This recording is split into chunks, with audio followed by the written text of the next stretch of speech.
तालिबान ने 2021 में 2.4 मिलियन अफ़गान लड़कियों को स्कूल जाने से जो है वो मतलब स्कूल से उनको रोक दिया है।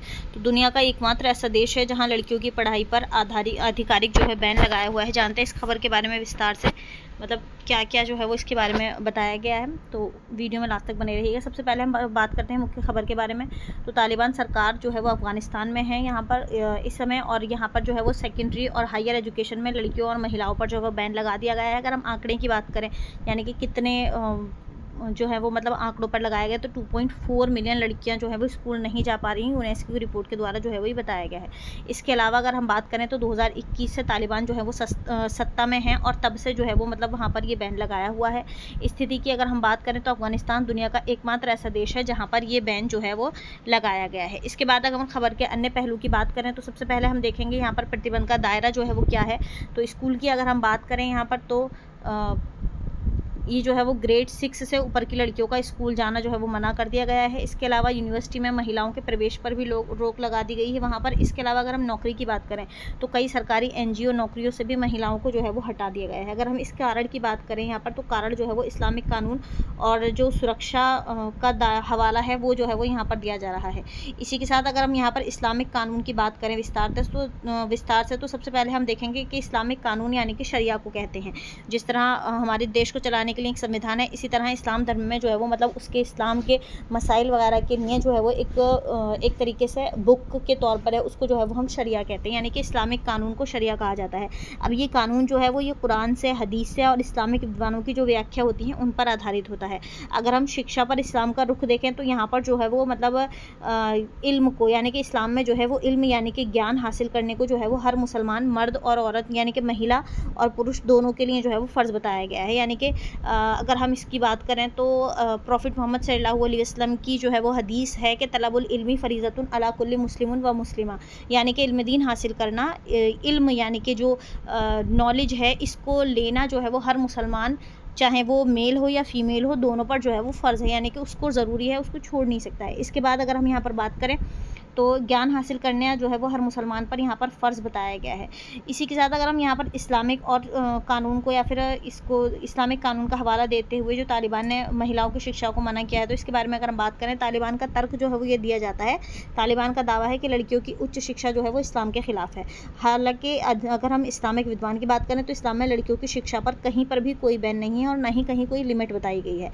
इसी के साथ अगर हम सुरक्षा और तालिबान जो है वो यहाँ पर सुरक्षा और पर्दे का हवाला देते हैं, तो अधिकांश जो इस्लामिक विद्वान है उनका मानना यह है कि शरिया पर्दे की बात करता है, शिक्षा पर बैन जो है वो नहीं लगाता। बिल्कुल पर्दे की बात जो है वो यहाँ पर की जाती है और सुरक्षा की बात भी की जाती है महिलाओं के लिए इस्लाम में, लेकिन वहाँ पर जो है वो शिक्षा पर बैन नहीं लगाया गया है। इसके बाद अगर हम तालिबान के तीसरे दावे की बात करें तो इनका मानना जो है वो ये है कि इस्लामिक अमीरात का कानून यहाँ पर लगाया गया है, और जो इस्लामिक विद्वान का मानना है उनका मानना यह है कि 50+ मुस्लिम देश जो है वो लड़कियाँ वहाँ पर स्कूल और कॉलेज जाती हैं। तो दुनिया के मुस्लिम देशों की स्थिति की अगर हम यहाँ पर बात करें तो Saudi, UAE, Iran, Pakistan, Bangladesh, Indonesia, यहाँ पर सभी जगह जो है वो लड़कियां इंजीनियर, डॉक्टर, टीचर जो है वो बन रही हैं। लेकिन तालिबान ने जो है वो तालिबान का फैसला जो है वो इस्लाम का फैसला नहीं है, बल्कि उनकी अपनी व्याख्या है। इस्लाम शिक्षा का विरोध जो है वो कहीं पर भी नहीं करता है। तो ये जो है वो बात हो गई कि इस्लाम का हवाला देते हुए जो तालिबान इसके बारे में बात करते हैं। अब हम बात करते हैं यहाँ पर जो मतलब शिक्षा से रोका गया है, तो इस पर जो है वो क्या असर, इसका जो है वो मतलब सोशल इम्पैक्ट क्या है या फिर इस पर जो है वो क्या असर पड़ने वाला है। तो सबसे पहले हम देखेंगे यहाँ पर पीढ़ी बर्बादी जो है वो देखने को मिलेगी, यानी कि ग्रेड 6 यानी कि 12 से जो 18 साल की लड़कियों का भविष्य है वो खतरे में यहाँ पर बताया जा रहा है। तो एक तरीके से हम कह सकते हैं कि यूथ जो है वो यहाँ पर बर्बाद होता हुआ दिखाई दे रहा है। इसके अलावा अगर हम महिलाओं की बात करें तो महिलाओं की फील्ड में जो है वो डॉक्टर, टीचर्स की कमी लगातार बताई जा रही है, जिसकी वजह से मतलब हम कह सकते हैं कि यहाँ पर जो है वो मतलब डॉक्टर्स और टीचर्स की कमी है, तो स्वास्थ्य और शिक्षा का संकट बना हुआ है। अर्थव्यवस्था की अगर हम बात करें, अर्थव्यवस्था पर इसका क्या असर पड़ने वाला है, तो यहाँ पर जो है वो आधी आबादी यानी कि आधी आबादी जो है वो वर्क फोर्स से बाहर है, तो इसका जो है वो डायरेक्ट अर्थव्यवस्था पर भी यानी इकोनॉमी पर भी असर पड़ेगा। अगर हम मानसिक स्वास्थ्य की यहाँ पर बात करते हैं तो डिप्रेशन, अर्ली मैरिज जो है वो वहाँ पर काफ़ी ज़्यादा बड़ी मात्रा में बढ़ा है। इसी के साथ अगर हम इसके ग्लोबल कंपैरिजन की बात करते हैं तो सबसे पहले हम देखते हैं देश के बारे में, यानी अफगानिस्तान तो पूरा बैन लगाया हुआ है सेकेंडरी और हायर एजुकेशन दोनों पर। ईरान और सऊदी की बात करें तो यहाँ पर कुछ प्रतिबंध लगाए हुए हैं, पर स्कूल जो है वो खुले हुए हैं। भारत की अगर हम बात करें इन सब में, तो भारत की स्थिति क्या है, बेटी बचाओ और बेटी पढ़ाओ, यानी कि एजुकेशन पर जो है वो कहीं कोई बैन नहीं है। अब हम बात करते हैं इसमें जो है वो यूपीएससी पर्सपेक्टिव से ये कहाँ कहाँ इंपॉर्टेंट है। तो सबसे पहले हम देखेंगे GS 1 में सोसाइटी से ये जो है वो रिलेट करता है, और सोसाइटी में जो मेन पॉइंट निकल कर आ रहा है वो है जेंडर इनइक्वालिटी, यानी कि शिक्षा सशक्तिकरण का मुख्य हथियार है।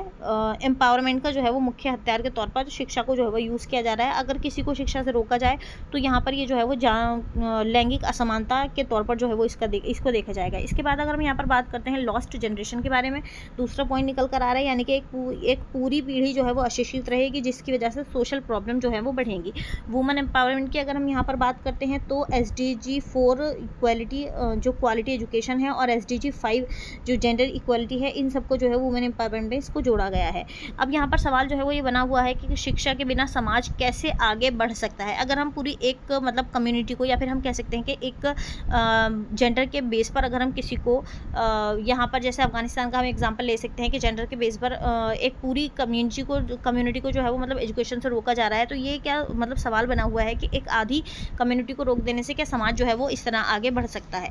दूसरा पॉइंट यहाँ पर जो दूसरे पेपर से रिलेट करेगा वो है GS 2 में IR से, यानी कि इंटरनेशनल रिलेशन से ये रिलेट करता है। इसमें जो है वो हम बात करेंगे भारत की नीति के बारे में, यानी कि जो नेबरहुड फर्स्ट प्लस ह्यूमैनिटेशन जो एड है उसके बारे में जो है वो यहाँ पर भारत की नीति बताई जा रही है। अगर हम भारत के स्टैंड की यहाँ पर बात करें तो UN में महिलाओं की शिक्षा का समर्थन किया था, पर तालिबान से सीधे मान्यता जो है वो नहीं है, तो इसलिए भारत ने अभी जो है वो इस पर कोई स्टैंड, इस तरह का डायरेक्ट स्टैंड नहीं लिया गया है। रिफ्यूजी क्राइसिस की अगर हम बात करें यहाँ पर तो मतलब पढ़ी लिखी अफगान महिलाएं जो है वो भारत और अन्य देशों में शरण ले रही हैं। इसके अलावा अगर हम रीजनल सिक्योरिटी की यहाँ पर बात करते हैं तो कट्टरपंथ, इसके साथ आतंकवाद है, प्लस पाकिस्तान का असर भी जो है वो यहाँ पर देखने को मिल रहा है। इसके बाद हम यहाँ पर बात करेंगे GS 4 में एथिक्स के पेपर से, यानी कि सबसे पहले हम देखेंगे वैल्यूज़ मूल्य के बारे में, तो मानवाधिकार और समानता के बारे में जो है वो ये बात करता है। इसी के साथ गरिमा और शिक्षा का अधिकार भी जो है वो ये देता है। अब यहाँ पर दुविधा भी जो है वो बनी हुई है, यानी कि नैतिक कर्तव्यों में या फिर नैतिक नीति शास्त्र में जो है वो एक दुविधा के तरीके से हम इसको ले सकते हैं। सांस्कृतिक संप्रभुता वर्सेस यूनिवर्सल ह्यूमन राइट्स में जो है वो एक दुविधा बनी हुई है। इसके अलावा हम यहाँ पर बात करते हैं कर्तव्य की, तो मतलब इंटरनेशनल कम्युनिटी की जिम्मेदारी जो है वो ये बनी हुई है कि यहाँ पर जो है वो मतलब हस्तक्षेप करें और इस बारे में जो है वो संवाद या फिर बातचीत जो है वो हो जानी चाहिए।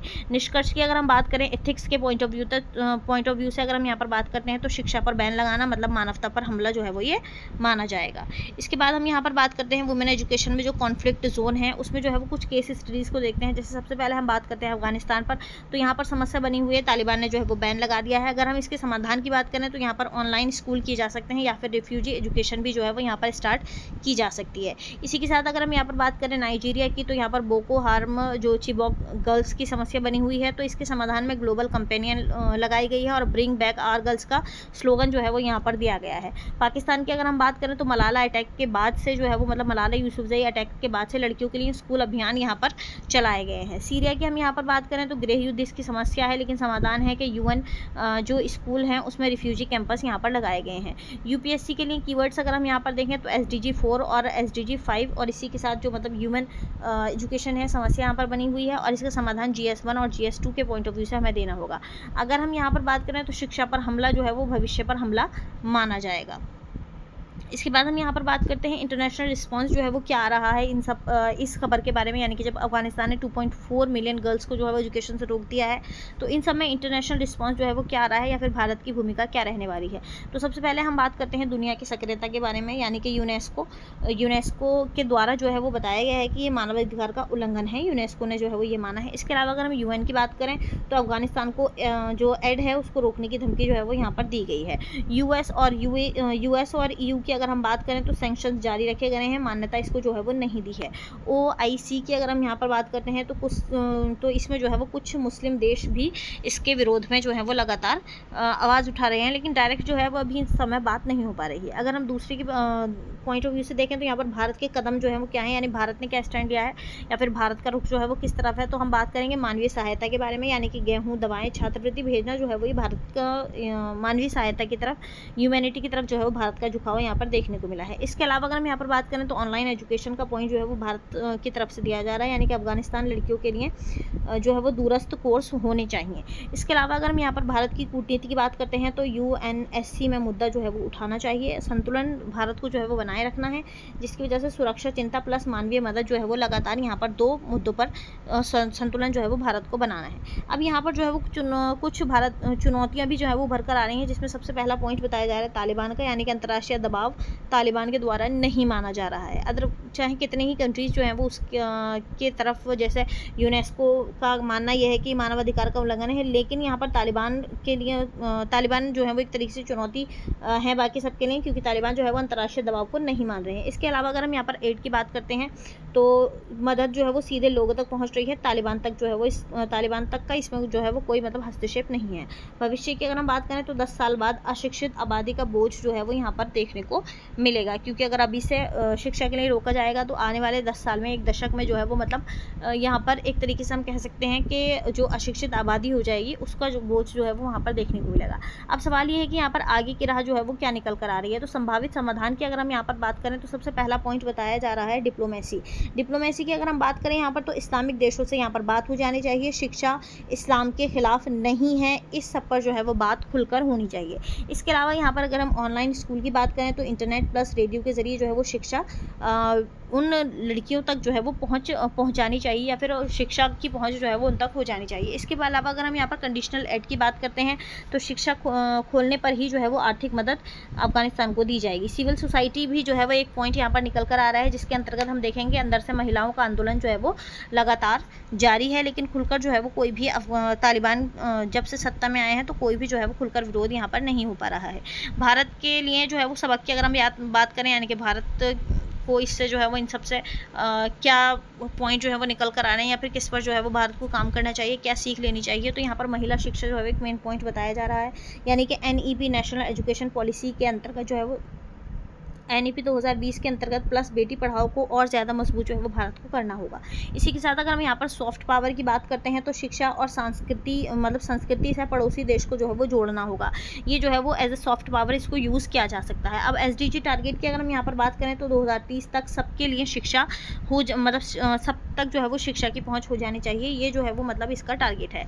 निष्कर्ष की अगर हम यहाँ पर बात करें तो एक कलम और एक किताब, एक बच्ची और एक शिक्षक, ये मतलब 4 चीज़ें हैं जो दुनिया को बदल सकते हैं। यानी कि कलम, किताब और एक स्टूडेंट होना चाहिए, शिष्य, और एक जो है वो शिक्षक होना चाहिए। तो ये मिलकर जो है वो दुनिया को बदल सकते हैं। अफगानिस्तान की लड़कियों का हक छीनना पूरे मानव समाज की हार जो है वो ये मानी जा रही है। तो इससे रिलेट जो है वो मतलब ये एजुकेशन में या फिर वुमेन एम्पावरमेंट से जो है वो इस मुद्दे को जोड़ सकते हैं। तो आज के लिए इतना ही, मिलते हैं नेक्स्ट वीडियो में, तब तक के लिए बाय, थैंक यू।